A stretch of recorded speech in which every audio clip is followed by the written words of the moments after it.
మీ పిల్లల డాక్టర్ కళ డబ్బు వల్ల ఆగిపోవద్దు. కేవలం 18 లక్షల నుంచి MBBS విదేశాల్లో. ప్రస్తుతం మనతో పాటు ప్రముఖ ఆధ్యాత్మికవేత్త, జ్యోతిష వాస్తు పండితులు బ్రహ్మశ్రీ ఉమామహేశ్వర సిద్ధాంతి గారు మనతో ఉన్నారు. గురువు గారితో మాట్లాడతాం. నమస్కారం గురువు. ఆయుష్మాన్ భవ. కుంభరాశి వాళ్ళకి విశేషంగా జూలై నెల 2026 మరి ఏం చెప్తారు? వీళ్ళ గురించి ఎక్కువ మంచి ఫలితాలు ఉన్నాయా, వ్యతిరేక ఫలితాలు ఉన్నాయా? మరి ఏం నడిచిన ప్రభావం ఏ విధంగా ఇంపాక్ట్ అనేది చూపిస్తుంది? సర్వమంగళ మాంగళ్యే శివే సర్వార్థ సాధకే శరణ్యే త్రయంబకీ దేవి నారాయణీ నమోస్తుతే. ఓం శ్రీ గురుభ్యో నమః. ఓం శ్రీ గం గణపతియే నమః. కుంభరాశి గురించి గత మాసంలో మనం చెప్పుకున్నాం. చాలామంది చూశారు, చాలామంది నాకు ఫోన్స్ కూడా చేశారు. ఏమంటే మాకు ఇలా జరిగింది, అలా జరిగింది, మా జాతకంలో ఇలాగ ఉండదని చాలా చేశారు, కాదంటలేదు. అయితే కుంభ రాశికి, మీన రాశికి, వృషభ రాశికి కొంతమంది కొన్ని పదాలు చెప్తున్నారండి. విరుద్ధమైనవిగా వస్తున్నాయి. మొన్న ఒక ఆయన నాకు ఫోన్ చేసి మిథున రాశి గురించి మీరు నెగిటివ్గా చెప్పారండి, అంత పాజిటివ్గా ఉంటుందో అదే ఉంటారు, మరి జరిగిందా అన్న. లేదని మీరు చెప్పిందే జరిగిందన్నాడు. అలాగే చెబుతారండి. ఎవరికి తోచిందో వాళ్ళు చెప్పుకుంటూ వస్తున్నారు. ఒక స్త్రీ వచ్చి మమ్మల్ని ఉద్ధరించేస్తుందండి అన్నారు. ఏమయ్యా, స్త్రీలు అంటూ వచ్చాను, నీకు పెళ్ళి అయింది అనుకో, ఒక స్త్రీ వచ్చింది అనుకో, వేరే స్త్రీ వచ్చిందనుకో, నీ భార్యతో విడిపోతావు. స్త్రీ వచ్చి ముందుకు ఉత్తరించదు, ముంచేస్తుంది. పెళ్లి కాని వారి దగ్గరికి వచ్చినా ముంచేస్తుంది. పెళ్లి కాని వాళ్ళతో రేపు పెళ్ళనగా ఈ రోజు నాడు వేలో తోచి చంపించిన ఉదంతాలు మనలో చూసాం, ఉన్నాయి. కాబట్టి స్త్రీ వల్ల ఉపయోగపడుతుందని తప్పయ్యా, అది అనకూడదు. జరుగుతున్న విధానాన్నే మనం తీసుకోవాలి. ఫర్ ఎగ్జాంపుల్, మన ప్రేక్షకులకి అర్థం అవుతున్నది కాదు, నీ గురించి చెప్తానండి. జాతకం అనేది ఏ రకంగా చెప్పాలి, నీ గురించి, నీ రాశి ఏటో తెలీదు, నీ యొక్క విధానం ఏటో తెలీదు అంటే జనం చెబుతున్న జాతకం ఎలా ఉంటుందని నేను చెప్తున్నాను. ఇప్పుడు నీ రాశి తెలీదు, నీ నక్షత్రం తెలీదు, నీ జాతకం తెలీదు, నువ్వు ఎవరో తెలియదు, నీ పేరు కూడా తెలియదు. నీ జాతకం చెప్తున్నాడు, నువ్వు రైట్ అంటావు. రైట్ అక్షర సత్యమని 100% సరిపోయిందని చెప్పేసి నీ నోటంటే నన్ను మాట్లాడిస్తాను. ఎలా చెప్పాలి నాయన? సత్శీలత కలిగిన మనస్తత్వం అనేది, నీ యొక్క మనస్తత్వం ఎటువంటిదంటే, ఎదుటివారు నిన్ను చెంపదెబ్బ కొట్టినా కూడా నవ్వుతూ పలకరించే మనస్తత్వం కలిగిన వాడివి.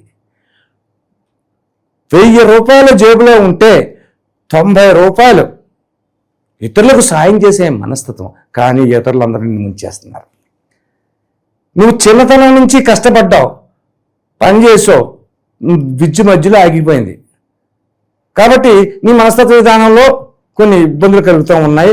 అందరూ ముంచేస్తున్నారు కానీ నీకు రావట్లేదు, నీ జగ్గు డబ్బులు రావట్లేదు, నువ్వు నల్లపోతున్నావు.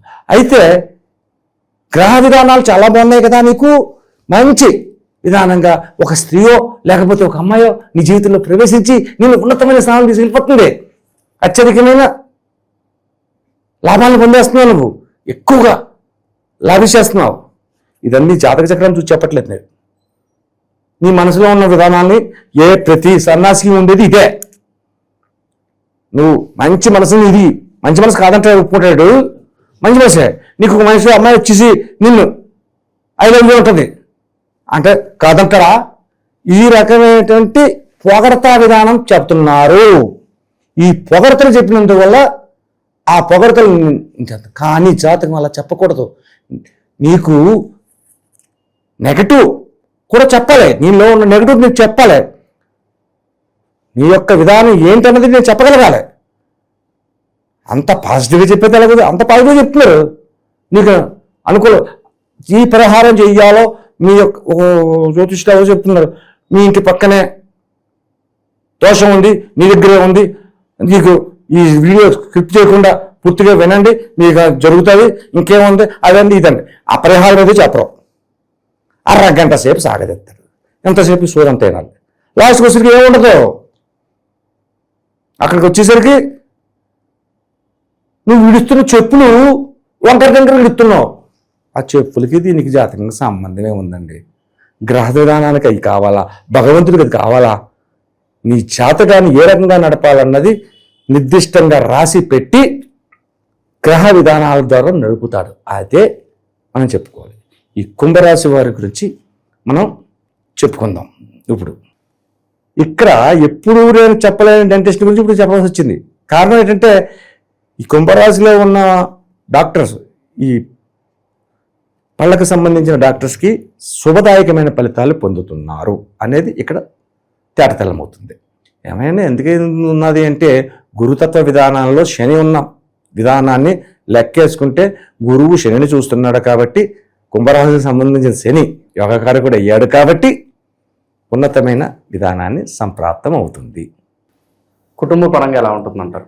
కుటుంబ విధానంలో చూసుకుంటే ఇక్కడ ఒక మైనస్ చెప్పాలి, ఒక మైనస్ వస్తుంది. కుంభరాశి వారికి అన్నదమ్ముల మధ్య వివాదాస్పదమైన పరిస్థితులు వస్తున్నాయి. వివాదము అంటే ఏంటి అంటే, ఫర్ ఎగ్జాంపుల్ చెప్పుకోవాలంటే ఒక అన్న ఒక తమ్ముడు ఉన్నాడు. తమ్ముడికి ఉద్యోగం వచ్చేసిందండి, అన్నకి ఉద్యోగం రాలేదు. ఇది నెలకు ఒక 50,000, 60,000, 70,000 సంపాదిస్తున్నాడు. అన్నగారు తండ్రి అడగాలి, కొంచెం ఇబ్బందికరమైన పరిస్థితి అన్నమాట. అప్పుడు ఏం చేస్తాడు, తల్లిదండ్రులు అంటారు, మీ తమ్ముడు చూసి తెచ్చుకోరా, వాడికి ఎంతగా ఉద్యోగం చేసుకుంటున్నాడు అని చెప్తున్నారు, నువ్వే వచ్చి నువ్వు ఇంకా డబ్బులు అడుగుతున్నావు, ఇలాగైతే అలాగా అనే మాటలు వస్తుంటాయి. దానివలన ఏంటంటే భావం మారిపోయింది. అన్నదమ్ముల మధ్యన కొన్ని వివాదాస్పదమైన పరిస్థితులు తెచ్చుకుంటారు. దానివలన ఏమో ఒకరినొకరు కొట్టేసుకుంటారు, చంపేసుకుంటారు కాదు, కొంచెం ఇబ్బందే కదా. అటువంటి పరిస్థితులు వస్తుంది అన్నదమ్ముల మధ్య. భార్యాభర్తల మధ్యన మాత్రం అవగాహన చక్కగా ఉంటుంది. ఏ విధమైన నష్టమో కానీ కష్టమో కానీ ఉండదు. ఊహించని విధముగా ఈ కుంభరాశిలోని ఉద్యోగ అన్వేషణ చేస్తూ ఉన్నవారు దక్షిణామూర్తిని దర్శనం చేసుకుని దక్షిణామూర్తి యొక్క పారాయణ చేస్తూ ఆయనకు ఒక అభిషేకాన్ని చేపిస్తే ఉద్యోగ అన్వేషణలో ఉన్న వారికి కూడా ఉద్యోగాన్ని త్వరిత గమనంగా ఎదగొస్తారు. దక్షిణామూర్తి చేసేది గురువు. దక్షిణామూర్తి అంటే గురువు. లలిత రాజరాజేశ్వరి మాత భర్త, ఆయన పరమశివుని యొక్క అంశ కాబట్టి అక్కడ ఆ యొక్క అభిషేక విధానాన్ని ఈ దక్షిణామూర్తిని పూజించి చేస్తారు. దక్షిణామూర్తిని పూజించాలంటే ఎక్కడికి వెళ్ళాలండి? శ్రీశైల క్షేత్రం వెళ్ళండి. అక్కడ దక్షిణామూర్తి ఆలయం ఉంది, అక్కడ బ్రహ్మాండమైన అభిషేకం చేస్తారు, దానికి ఒక టికెట్ తీసుకుంటారు, అన్ని విధాలుగా ఉంటుంది. అక్కడ దక్షిణామూర్తికి అభిషేకాన్ని చేపించండి. శ్రీశైలం కాళహస్తి, శ్రీశైల క్షేత్రం ఉంది, కాళహస్తి కూడా. కాళహస్తిలో ఇంకా గొప్పగా ఉంటుంది. కాళహస్తి వెళ్ళండి. అంటే చాలామంది తిరుపతి వెళ్తారు కదా, తిరుపతి కాళహస్తి దగ్గరే కాబట్టి కాళహస్తి వెళ్ళండి, కాళహస్తిలో చేపించండి. దక్షిణామూర్తికి చక్కని విధానాలు ఉంటాయి. అటువంటి విధానాలు చేస్తే అన్ని నెలలోని 4-5 సార్లు చేయించండి అని నేను చెప్పట్లేదు. ఒక్కసారి చేయించండి, ఒక్కసారి భక్తి శ్రద్ధలతో చేయించండి. చేపిస్తే ఉద్యోగ అన్వేషణలో ఈ దక్షిణామూర్తికి ఎప్పుడైతే చేశారో అది వెంటనే వస్తుంది, ఉద్యోగాన్ని పొందగలుగుతారు. ఈ కుంభరాశి వారికి జన్మము యందు రాహు ఉన్నాడు, సప్తమంలో కేతు ఉన్నాడు. జన్మములో రాహు ఉండి సప్తమంలో కేతు ఉన్నాడు. అయితే జన్మరాహు ఇస్తున్న ఫలితములు ఏంటయ్యా అంటే జ్ఞాపక శక్తిని కోల్పోవడము. ముఖ్యంగా వీళ్ళు మహా జ్ఞాపక శక్తి పరులే ఒకప్పుడు ఉండొచ్చు, జ్ఞాపక శక్తిని కోల్పోతారు. అంటే ఏంటి, ఇప్పుడు బయటికి వెళ్ళాలి, మనం సెల్ ఫోన్ లేకపోతే బయటికి వెళ్ళట్లేదు, లేదనకూడదు, ఇది మర్చిపోతారు. మర్చిపోయి కొంత దూరం పెడతా, అయ్యో మర్చిపోయారు, మళ్ళీ వెనక్కి వెళ్ళాలి. ఏమైంది, ఎదరికి వెళ్ళి వెనక్కి వచ్చినంత లోపల కొన్ని పరిస్థితులు మారిపోయినాయి. ఏమో నువ్వు వెనక్కి వెళ్ళకుండా ఎదరికి వెళ్తే నీకు ఏదైనా ₹1,00,000 దొరకచ్చేమో, అది కోల్పోయావు. రాహు విధానం ఈ రకంగా ఉంటుంది. అంటే వెనకక్క నడిపేది. రాహువు నడక ఎలాగ నడుస్తుంది, అపసభ్య నడక వెనకకి నడుస్తుంది. గ్రహములన్నీ ఎదరక నడుస్తుంటే ఈ రాహుకేతువులు వెనకగా నడుస్తాయి. ఇది వెనక వాటి విధానం, వెనకతనంగా వస్తుంది. ఎప్పుడైతే ఈ రకమైనటువంటి ఉందో, గతంలో మనం గత నెలలో ఏం చెప్పుకున్నాం, బద్ధకస్తులు అన్నాం. ఆ బద్ధకస్తులు అన్న దాని గురించి చాలామంది నాకు ఫోన్లు చేశారు. నిజమే, బద్ధకస్తులే. ఆ నెలే కాదు, ఈ నెల కూడా బద్ధకస్తులే. ఈ నెల కూడా మర్చిపోతూనే ఉంటారు, అన్ని జ్ఞాపకశక్తి కోల్పోతూ ఉంటారు, చేయాలనుకున్న పనులు సకాలంలో చేయలేకపోతుంటారు. అంత మాత్రాన శని ఇచ్చే ఫలితములన్నీ చూసుకుంటే శని ఎక్కడ ఉన్నాడు? కుంభరాశికి సంబంధించిన గ్రహము శని కాబట్టి శని ఆధిపత్యత వహించాడు. శని ఎక్కడున్నాడు? మీనరాశిలో ఉన్నాడు, సమతల్యమైన రాశిలో ఉన్నాడు. శని సమతల్యతమైన రాశిలో ఉన్నాడంటే ఎన్ని బాధలు వచ్చినా, ఎన్ని రకాలుగా మార్పులు జరిగినా దానికి ఏమీ లోటు లేదు, వేరే వచ్చేస్తుంది. ఏదో కష్టపడటం ఇది మొత్తం వస్తుంది. అలాగే ఈ యొక్క రాశి వారికి నేను ఇప్పుడు చెప్తున్నది పాటించద్దు. నేను చెబుతున్నానంటే పాటించద్దు. ఈ రాశి వారికి స్పెక్యులేషన్ అంటే జోదంలో లాభాన్ని పొందుతారు. నేను లాభాన్ని పొందుతున్నారు కదా అని చెప్పేసి మీరు దయచేసి జోదాలు ఆడమని చెంది చెప్పట్లేదు. కాబట్టి ఆ పనులు చేయొద్దు. ఆ యొక్క లాభం కూడా కలిగి ఉంది. అంటే ప్రతి విషయంలోని ధనాన్ని రాబెట్టుకునే అవకాశాన్ని వస్తుంది. సరేనండి, ఇవన్నీ తర్వాత చిన్న ముందు వ్యాపార రంగం ఎలా ఉంది అది తీసుకుందాం. వ్యాపార రంగంలో రియల్ ఎస్టేట్ చేసేవారి వ్యాపారం చాలా బాగుంది.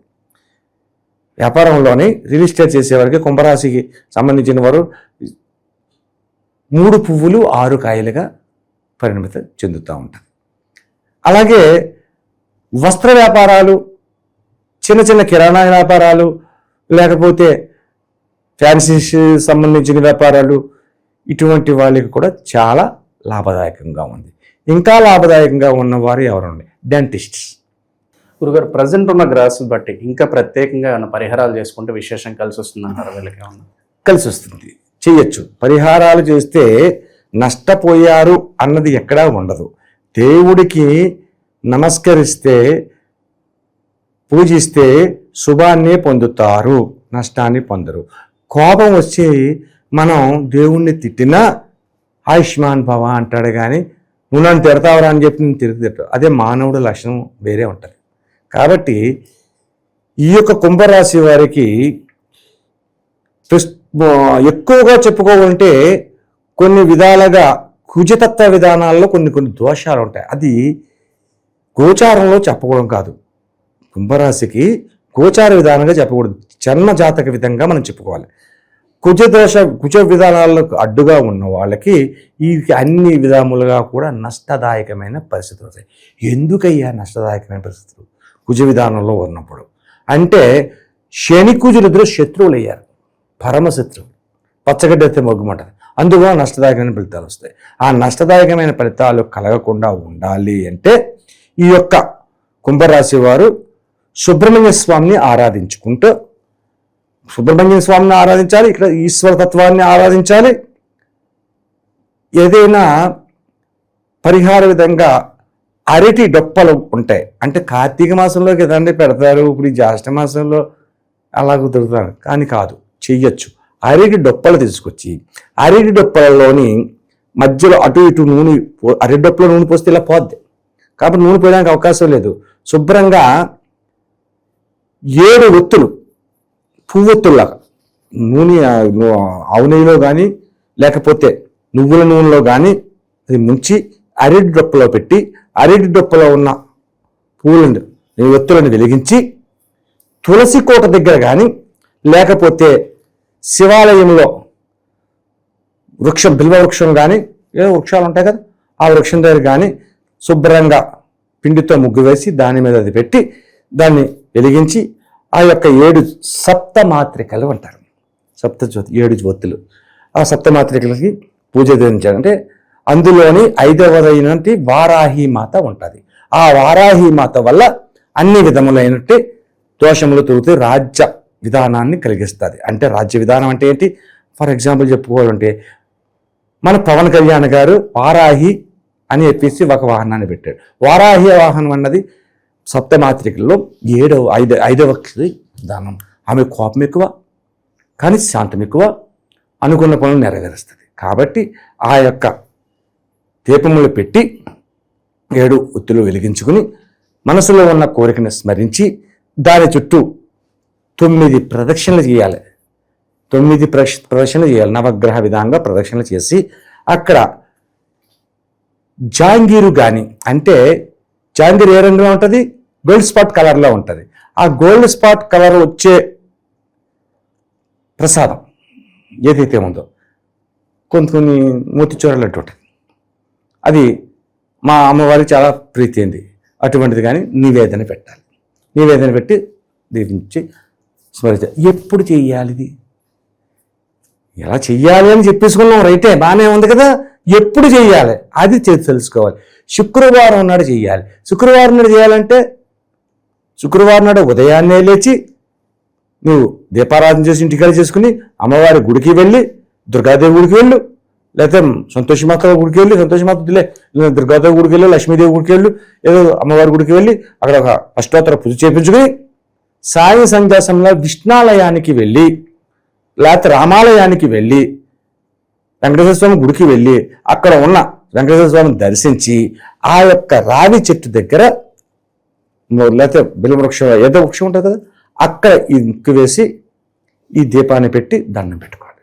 ఇలా చేస్తే ఎటువంటి నష్టములు ఉన్నా కష్టములు ఉన్నా కూడా సుఖ సంతోషాలు పొందుతారు ఈ కుంభరాశి వారు. కుంభము అంటే అర్థమేంటి? పూర్ణ కలశం, నిండు కొండ. అది నిండుగానే ఉండాలి, సగం సగం ఉండకూడదు. సగం ఉంటే తొలగిపోతుంది. ఇప్పుడు సగ విధానంలో ఉంది కాబట్టి దాన్ని పరిపూర్ణత చేయడానికే ఈ యొక్క సప్తమాత్రికల విధానాన్ని మనం పాటించాలి. కుంభరాశి వాళ్ళకి ఓవరాల్గా ఎలాంటి స్థితిగతులు ఎదురవబోతున్నాయో మంచి విశ్లేషణ అందించారు. ధన్యవాదాలు. ఆయుష్మాన్ భవ.